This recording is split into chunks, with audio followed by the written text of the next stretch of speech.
Magandang araw mga ka-KPI. So, nandito na naman tayong muli para sa ating istoryahan.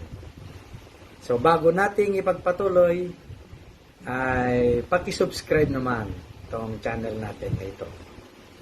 At shout out na din kay Preclaro Security Agency. Nang sabi niya, if it is excellent quality service, it is our business. Okay. So mga ka-KPI, ang pag-istoryahan natin ngayon ay patungkol sa tawag sa mga taong nagtatrabaho sa security industry. Yung mga gwardiya. So, iba-iba ang tawag sa kanila. So, merong tumatawag sa kanila na security agent.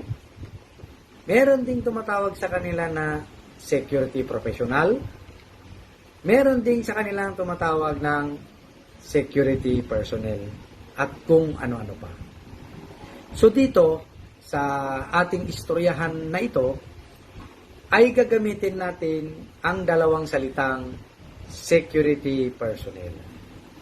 So, ngayon, ano ba or sino nga ba si security personnel? Si security personnel ay isang kwalipikadong tao na nilisensyahan ng ating gobyerno para magtrabaho bilang security officer, bilang security guard, bilang lady guard, bilang handler, at kung ano-ano pa.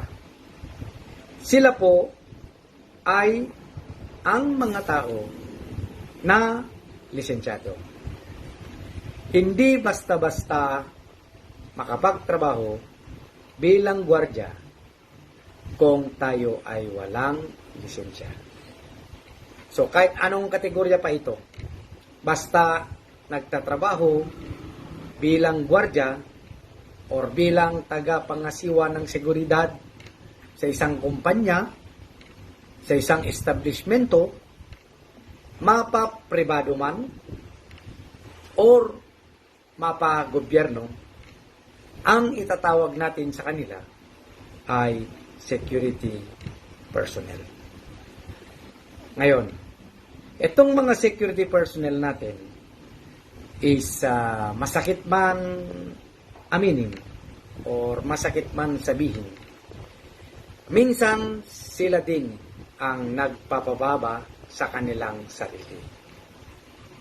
Pag tinatanong mo sila, ano ba ang iyong trabaho? Maraming sumasagot sa kanila, gwardiya lamang po ako. Gwardiya lamang po ako. So, meron man nakakapagsabi na, gwardiya ako. Pero karamihan sa mga security personnel natin ay sinasabi na gwardiya lamang po ako. Yon mga ka-KPI is sana sa mga ka-KPI natin na nasa security industry, wag naman sana nating sabihin gwardiya lang ako or nasa security lang po ako. Dapat taas noo tayo or ipagyabang natin na tayo ay nagtatrabaho bilang gwardiya. Nagtatrabaho tayo sa security industry.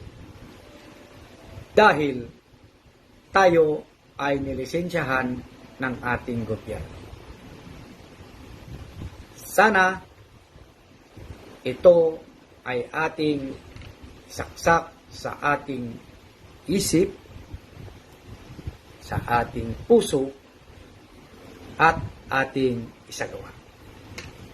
So, mga ka-KPI, hanggang dito na lamang tayo ulit, at sana kasama ko pa rin kayo sa ating susunod na istoryahan. Maraming salamat po.